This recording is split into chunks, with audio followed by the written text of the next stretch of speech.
we've been looking at statistics with just one set of data. Admittedly, sometimes they would have frequencies, but there's only been one type of data that's been looked at, yes? Now what we're looking at is bivariate data. So that means that we have two variables, bivariate, two variables. If we're looking at two variables, it tends to be the situation that we're saying, are they related to each other? Does one affect the other? So one way to view data is by showing it on a scatter diagram. Remember the days, year 7s, we drew scatter diagrams? No? Okay, good. So you have your two variables and you just draw crosses where they meet. Yes, like coordinates. What does it say there? Okay. And let's get it similar to line diagrams. Lovely, jubbly. Yes, yes, yes. Okay. So the relationship between the two variables is called their correlation. Remember that word?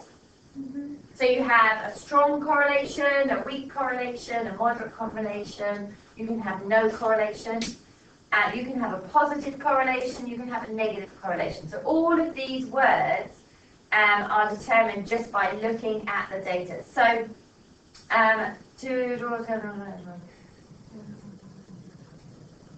okay, so are we happy about independent and dependent variables?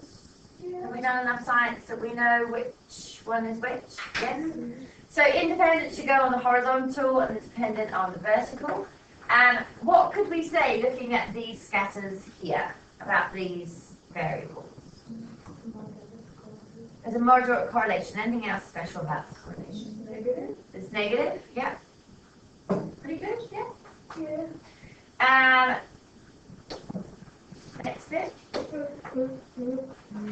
Okay, general upward trend in the trend, or even trend in the pattern of dots shows positive correlation.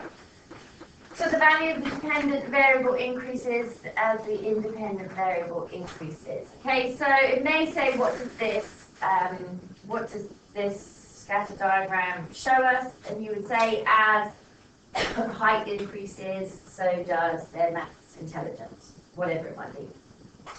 And downwards tells you it's negative, no trends, no correlation. Okay, now here is one suggestion about strong, moderate, and weak. It's a little bit subjective when it comes to these kinds of things, but essentially just use your judgment. Sometimes they may say,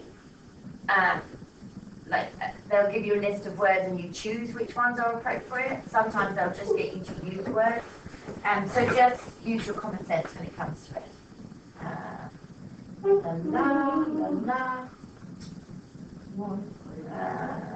Okay, so it doesn't have to be linear though. Okay, so these ones are pretty much in a straight line. These ones, see that they have a relationship. You can see they're all doing a similar thing, but it's not necessarily a linear relationship. Okay, so don't assume that if they're doing this, that you would say that there's no correlation. You're happy with that? Because you can see that they're all scooching up in that pattern. All right, let's get on with the question then.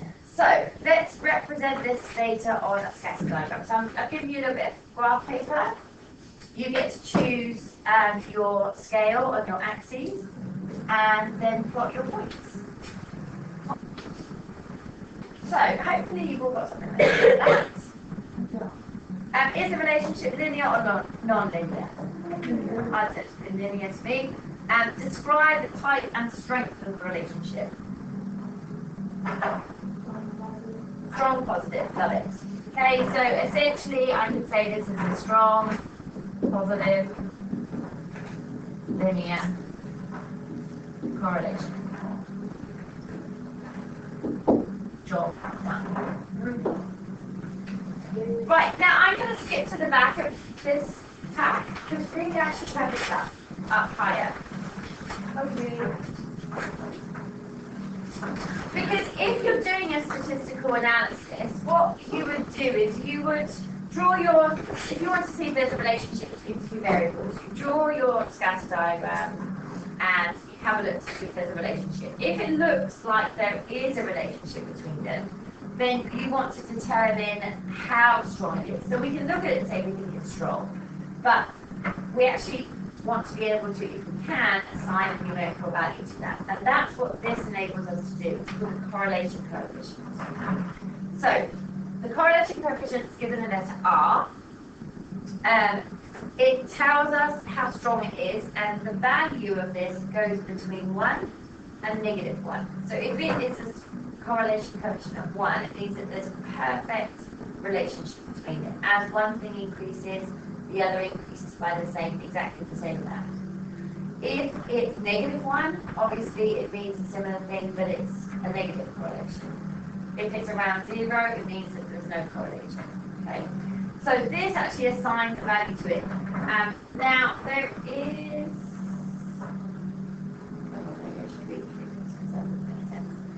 It's measure between 1 and -1.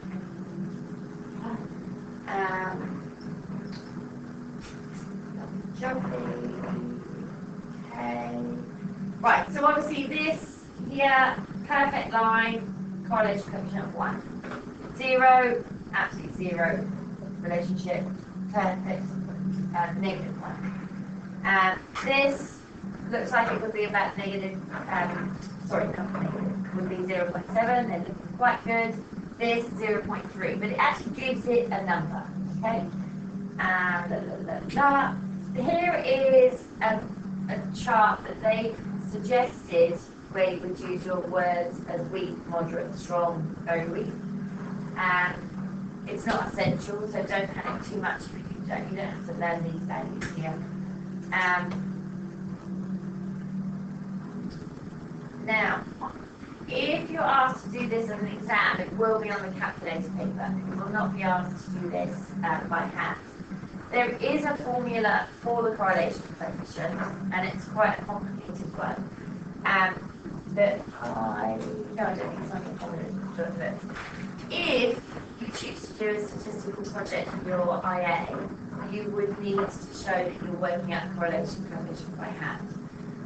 There's lots of x, y, sum of x, sum of y, sum of x squared, you're multiplying them, you're dividing stuff.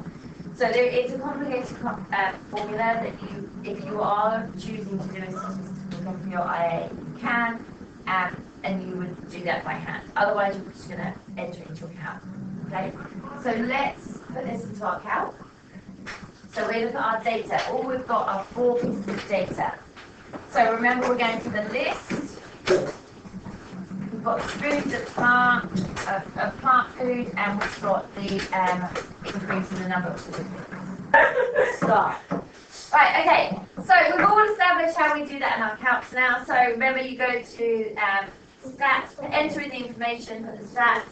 Some of your calcs are doing weird stuff, so just make sure that you know how your calculator is working for these. And then you'll scroll down once you've got all the information, and it tells you the value of R. What value of R do we get? 0.877. 0.877. And how do we round it always? 36. Nice. Okay. It wasn't negative, no? Yeah. And so what does that tell us? If we said that the maximum value is 1, and we've got a 0.877. Oh, it's pretty close. Thanks. Yeah, so I'd say that was a very strong positive relationship. Or correlation. Okay. Now, as I said, if you do end up doing this as your IA, you would ensure that your correlation coefficient is pretty high before you continue. Because if you don't actually have a good correlation between your two variables, then there's no point trying to find any line of best fit or anything else. Okay? So you need to establish that it is strong first of all. Once we've done that, we would then go back and start talking about lines of best fit. Okay, so we're going to go to lines of best fit now. Alright, so line of best fit or trend line is drawn on the scatter diagram to find the direction of an association between two variables and to show the trend. Now, this is something that you perhaps haven't done up until now, or maybe you have, I don't know. When we first start talking about lines of best fit, we tend to say just draw the line so it kind of goes through the middle of most of the points. So you've kind of got similar ones either side. An important feature when you get to this level is that you make sure that your line of best fit always goes through the mean point. So what you do is you need to find the mean x value and the mean y value.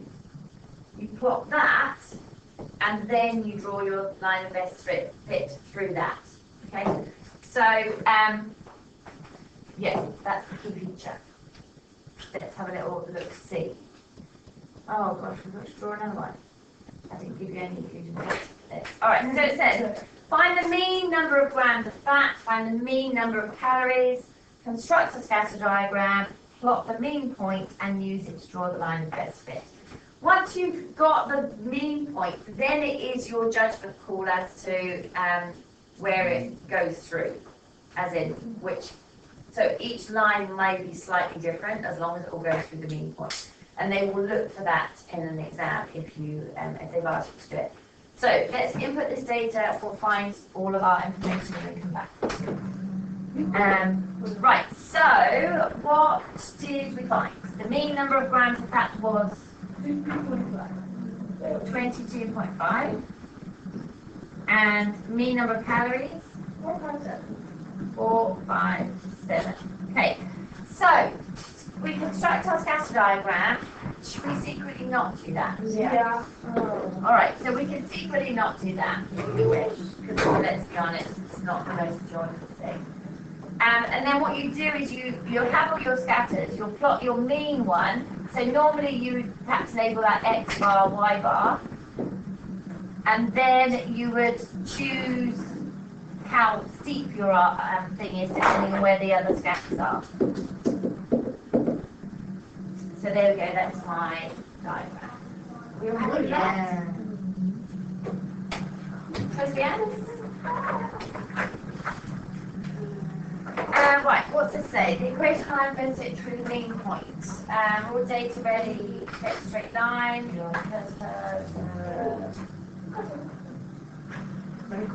Okay, so we may use the regression line. So it's called a regression line, but we use it to predict some. Oh, here's another one that.